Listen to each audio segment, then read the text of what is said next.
नमस्कार, आपण पाहत आहात पुणे लाईव्ह न्यूज. पाहुयात आज दिवसभरातील ठळक घडामोडी.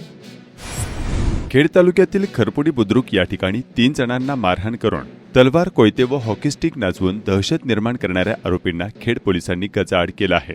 जुन्या भांडणाच्या कारणावरून गुरुवारी दिनांक 6 जून रोजी रात्री 8 वाजण्याच्या सुमारास खरपुडी येथील खाजगी दूध डेअरीच्या समोर हा धक्कादायक प्रकार घडला आहे.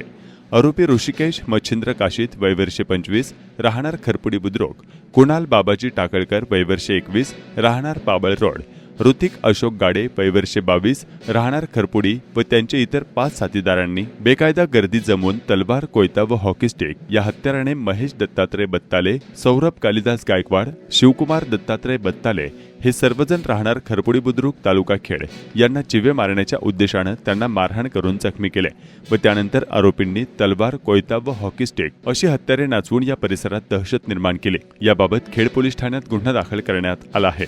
या घटनेतील आरोपींवर यापूर्वी गुन्हे दाखल आहेत. फरार आरोपींचा शोध सुरू असल्याचे पोलीस निरीक्षक राजकुमार केंद्रे यांनी सांगितले.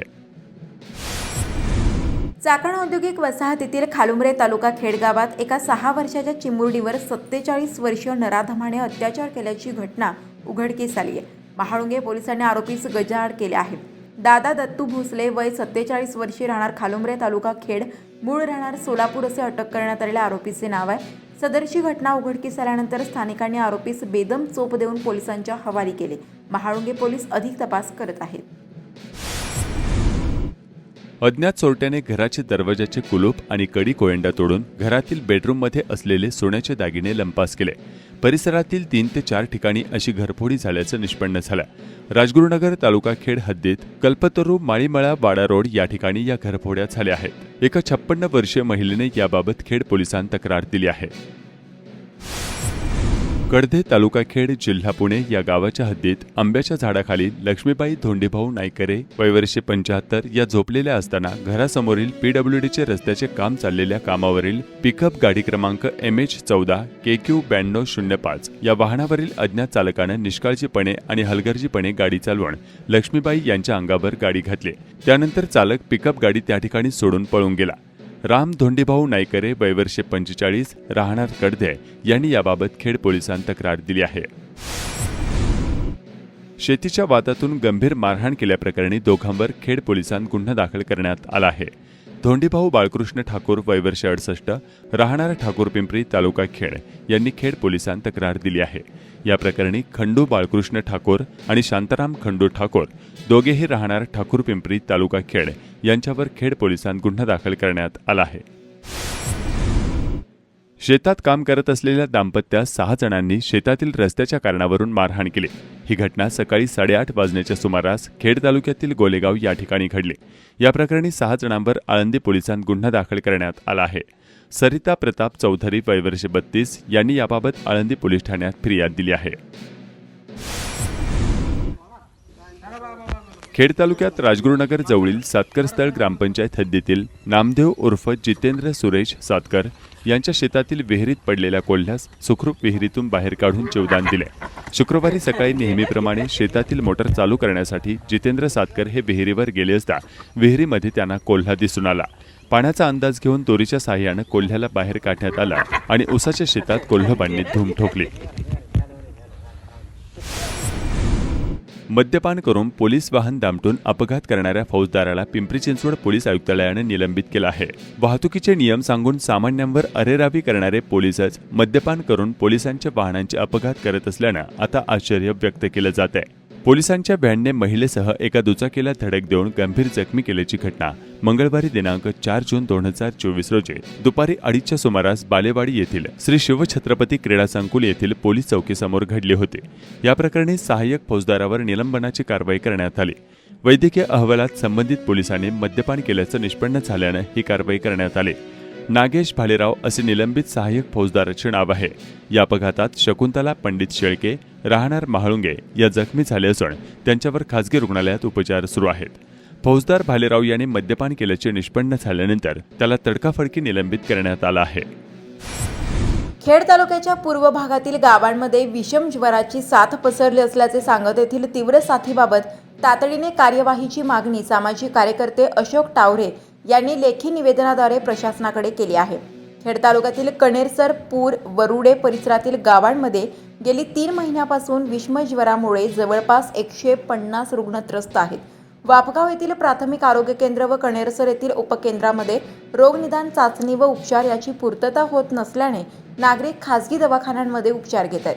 विषम ज्वरावर उपचार घेतल्यानंतर रुग्णांना बरे वाटते, परंतु नंतर हातपाय तीव्रतेने दुखणे, सांधे दुखणे, चालण्यास त्रास होणे, पायाला सूज येणे असे त्रास रुग्णांना होत आहेत. यातील बरीच अशी लक्षणे चिकनगुनिया, डेंग्यू या आजाराची असल्याचे स्थानिकांचे म्हणणे आहे. तातडीने प्रशासनाने कार्यवाही करण्याची मागणी होत आहे.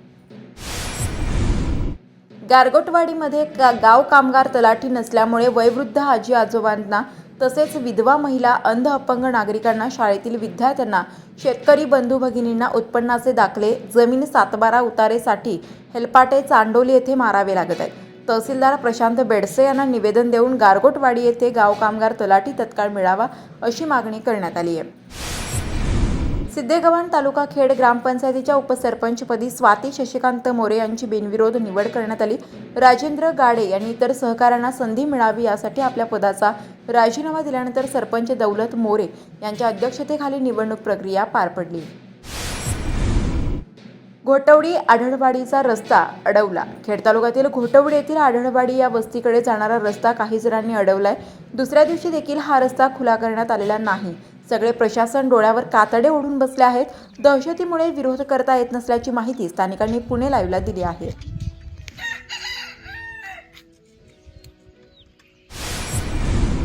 राज्याचे लक्ष लागलेल्या शिरूर लोकसभा मतदारसंघात पुन्हा एकदा खासदार डॉक्टर अमोल कोल्हे मोठ्या मताधिक्याने विजयी झाले. राष्ट्रवादी काँग्रेसचे उमेदवार शिवाजीराव आढळराव पाटील यांना पराभवाचा धक्का बसल्याने राष्ट्रवादीचे लोकप्रतिनिधी घायाळ झाले आहेत.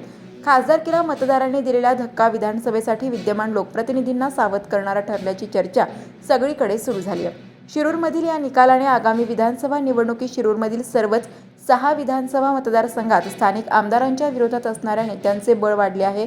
लोकसभा निवडणुकीत ढासळलेला बुरुज दुरुस्त करण्यासाठी विद्यमान आमदारांना पायाला भिंगरी बांधून मतदारसंघात फिरावे लागणार आहे. सर्वसामान्यांशी जवळी करून नेहमीचा जो ठराविक कार्यकर्त्यांचा गराडा आणि वेगवेगळ्या कारणाने गोरगरीब जनतेवर दडपशाही करणारे मर्जीतील खास कार्यकर्ते यांना शांत करावे लागणार आहे.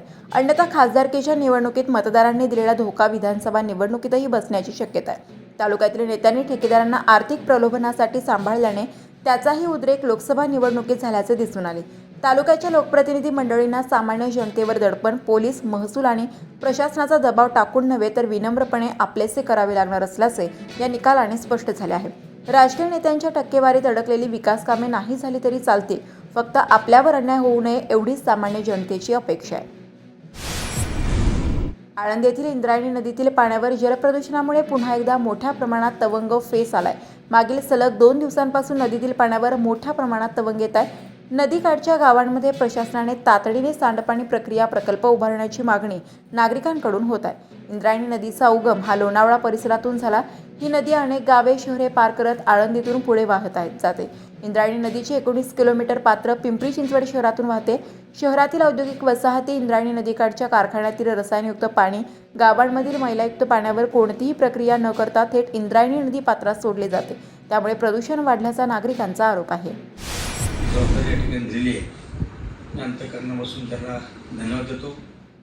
किरण शेठ मांजरे यांचे निधन.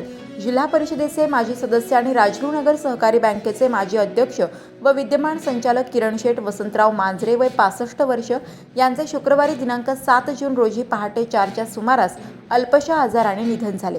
दुपारी 1 वाजता चाकणीतील चक्रेश्वर मंदिर परिसरातील स्मशानभूमीत त्यांच्यावर शोकाकुल वातावरणात अंत्यसंस्कार करण्यात आले. किरण शेठ नावाने संपूर्ण तालुकाभर परिचित असलेले किरण मांजरे यांच्या निधनाने खेड तालुक्यातील राजकीय वर्तुळात पोकळी निर्माण झाली आहे. खेडचे माजी आमदार कैलासवासी वसंतराव मांजरे यांचे पुत्र असलेले किरण मांजरे विविध संस्था संघटनांचे प्रतिनिधित्व करत होते. चाकण दुग्ध संस्था, महावीर पतसंस्था, चाकण व्यापारी महासंघ व शिक्षण संस्थेचे ते प्रमुख म्हणून मागील अनेक वर्ष कार्यरत होते. राजगुरुनगर सहकारी बँक या तालुक्यातील अग्रगण्य बँकेचे ते मागील अनेक वर्ष सलग संचालक व अध्यक्ष देखील होते. त्यांच्या निधनाने तालुक्यातून हळहळ व्यक्त होत आहे.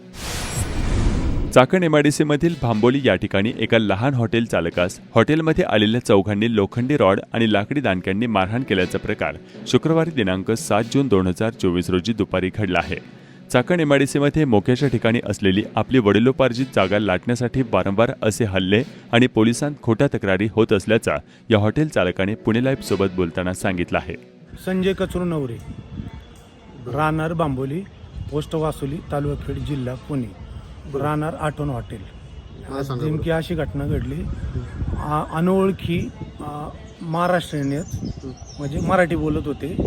एक मुलगा लहान 14-15 वर्षाचा असू शकतो तो, आणि एक त्याच्याबरोबर पंजाबी ड्रेसवाली बाई आणि 2 दट्टेकट्टे मुलं होती. असे 4 जण 3 वाजता माझ्या हॉटेलमध्ये शिरले आणि माझ्याकडे जेवण मागितलं. जेवण मागितल्यानंतर मी त्यांना जेवण दिलं. जेवण दिल्यानंतर त्यांचं पोट भरत आलं, जेवले ते. आणि जेवल्यानंतर मग ते आतमध्ये किचनमध्ये गेलो मी. काहीतरी माझ्या फ्रीजच्या बाजूला तिथं ते एक मुलगा आला. माझे 1800 रुपये आणि काहीतरी वरती नोटांची चिल्लर होती, ती त्या लोकांनी उचलली. आणि उचललेली काय मी स्पष्ट पाहिलं नाही, पण पैसे माझे गायब झाले तिथून. मग नंतर मी तिथं गेलो. मग तिथं गेल्यानंतर मग ते जेवणाचं वगैरे त्यांनी धिंगाणा केला. आणि दिगाला केला म्हणजे का केला, काय झालं होतं मग नेमकं? ते हे कसं? जेवण असं, ते जेवण तसं. आणि परत म्हणले जेवण झाल्यानंतर, आणि मग डायरेक्ट शिव्या वगैरे घालायला लागले. आणि बाहेरून काहीतरी त्यांनी एक पाईप लोखंडी असं, म्हणजे आपण चुलीला कसं आपण एखादी फुकणी असते त्या पद्धतीने असा एक प्रकारची लोखंडी पाईप, तो पाईप त्यांनी त्या बाईनी पहिली त्या मुलांनी त्यांनी शिव्या द्यायला सुरुवात केली. आणि डायरेक्ट त्या बाईनी पाईपाने मारायला सुरुवात केली मला. मी असं हातमध्ये घातले, हे इथं माझ्या सुजले हातमध्ये घातल्यामुळं. आणि परत इथं माझ्या डोक्यात मार लागलेला आहे, डोकं फुटले. आणि परत इकडं पण इथं मोक्का मार लागलेला आहे. हे बघा इथं, ह्या पण हातावरती, मी हातावरती जेललं नाही तर मी मेलो असतो. हे बघा इथं पायावरती पण आहे, हे सगळं सुजलेलं आहे. आणि हा प्रकार जसे माझे जमिनीची केस चालू झाली आणि त्या संदर्भातून जमीन कुठे आहे तुमची नेमकी? 192 बांबोली. आणि ह्या पहिला आमच्याबरोबर अशी कुठली घटना होत नव्हती, पण आता हे सगळं झाल्यापासून 192 आणि 159 गट सॉरी, आमची ती महारवतन आहे. 59 गट नंबर ते शेलूच्या शिवेला आहे. आणि एक आमची 192 ही MIDC मध्ये 192 गट हा बांबोलीत आहे रोडला. तर त्याच्यावरून वाद चालू आहे. तर त्या वादामुळं हे आतापर्यंत माझ्यावरती हल्ले होऊन गेलेले आहेत. मी MIDCचे पैसे घेतलेले नाही आहे. MIDC ही वरती, मी जिथं राहतोय तिथं मी MIDCचे पैसे घेतले नाही.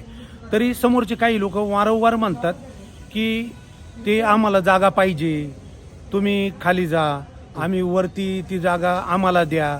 त्याच्यावरून म्हणजे हे असे सगळे काय वातावरण. आणि वाटपपत्राची केस पण दाखल केलेली आहे कोर्टामध्ये. या सगळ्या जागेच्या वादातून हे सारखे तुमच्यावरती हल्ले होतात. त्याच्या अगोदर तुमच्यावर गुन्हे सुद्धा खोटे दाखल हो झालेले आहेत. चाकणमधील आयफेल सिटी विकसकाने नैसर्गिक ओढ्यात अतिक्रमण केल्यानं स्थानिक शेतकरी यांच्या जागेत पावसाचे पाणी आणि कचरा येतो आहे. चाकण नगर परिषद यांनी तातडीने सदर ओढा परिसरातील अतिक्रमण काढून पाण्यास वाट करून द्यावी अशी मागणी शेतकरी रामभाऊ थाडके यांनी केली आहे. माझ्या आतली नगर परिषद आधी आहे ना, चाकण उमरा झाडापर्यंत. आणि हादीतून हा महादेवाचा डोंगरापासून जो वाडा येतो, तो संपूर्ण वाडा त्यात कचरा सोसायटीच्या लोकांचा सगळा कचरा ह्या वाड्यामध्ये येतो. तो शेवटी खाली जाऊन एका ठिकाणी थांबतो. त्याच्यामुळे तर माझ्या पाण्याचं मला नुकसान होतं, माझ्या वारामध्ये पाणी होतं. आणि पलीकडं आयफेलच्या बाजूने पलीकडच्या वाड्याचा 2 वडे आहेत, पलीकडचा एक वाडा आहे त्या, आणि या वाड्याचा त्यांनी प्रवाह पहिला बदलून या वाड्यामध्ये जे पाणी सोडलं. रामकृष्ण हरी, मी हरिभक्तपरायण रामभाऊ महाराज धाडगे, चाकण रानुबाईचा मळा. माझं क्षेत्र चाकण नगर परिषद या शेवटच्या हद्दीपर्यंत येतं. ह्या ठिकाणी माझ्या पलीकडून आयफेलने खरेदी खताच्या माध्यमातून जो रस्ता घेतला, त्या रस्त्याचं संपूर्ण अतिक्रमण वाडा बारीक करण्यामध्ये त्यांनी त्याच्यामुळं जागा वाढून वड्याचं प्रवाह बारीक केल्यामुळं सगळं त्रास तो काय होतो, माझ्या शेतामध्ये पाणी उलटते. आता तुम्हाला त्याच्यामध्ये थोडे फोटो वगैरे ते पाहायला मिळतीलच. या ठिकाणी वाड्याचा प्रवाह सुद्धा पलीकडल्या बाजूने बदलून तो एका ठिकाणी वाडा घेतल्यामुळं दोन्ही वाड्याचं पाणी एकत्र आल्यामुळं माझं क्षेत्र खाली लावणामध्ये असल्यामुळे सगळं पाणी दोन्ही वाड्याचं माझ्या शेतामध्ये उलटलं जाऊन माझी बरेच प्रकारची नुकसान या ठिकाणी आंब्याच्या बागेची नुकसान झालेली आहे. सगळ्या शेतामध्ये कचरा आणि कचराच पडलेला आहे. तर प्रशासनाने बिल्डर लोकांच्या पाठीमागं जाऊन त्यांची सोय करतात, पण सामान्य शेतकऱ्याच्या बाबतीत प्रशासन उदास का असतं. आता या वाड्याची जबाबदारी प्रशासनाने घेऊन नगर परिषद घेऊन मला वाडा रुंदीकरण करून द्यावा किंवा तो पलीकडचं अतिक्रमण जे झालेलं आहे वाड्यावरती पलीकडची ती भिंत काढून रस्ता वाडा रुंद करून द्यावा अशी माझी कळकळीची त्या प्रशासनाला नगर परिषदेला विनंती आहे. किंबहुना त्यांना जर ते नसं करायचं त्यांनी मला संपूर्ण वाड्यावरती नळ्या टाकून किंवा स्लॅब टाकून नगर परिषदेने वाडा पूर्ववत करून द्यावा. कारण का नगर परिषदेला आता अधिकार आहेत वाड्याची नाल्याची कामं करायची, कारण की मुंबईमध्ये सगळं तोच चाललंय.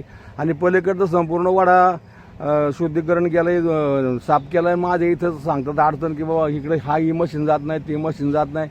त्याला आता मशीन जात नाही, त्याला मी तरी काय करणार आहे. तिथं त्यांची जबाबदारी त्यांची करायची, मशीन कसं घालायचं काय करायचं. पण त्यांनी माझा वाडा साफ करून द्यावा. या पहिल्याच पावसामध्ये जर अशी झाली परिस्थिती या ठिकाणी पीक कुठलं घेता येणार नाही. माझी जवळ 1000 फळाची नुकसान आहे ठिकाणी. आंब्याची फळं लगडलेला आंब्याची झाडाची बाग संपूर्ण पुराच्या पाण्याने वाहून गेली. त्याच्यामुळे माझी ती पण नुकसान झाली आणि संपूर्ण क्षेत्राची मातीसुद्धा वरची वाहून गेलेली आहे. तर या नुकसानाची जबाबदारी कोण बिल्डर गेला तिथं फ्लॅट पाडून पैसे घेऊन तो निघून गेला आणि त्याच्याकरता तिथे परत नवीन पूलही बांधला आता नगर परिषदेने.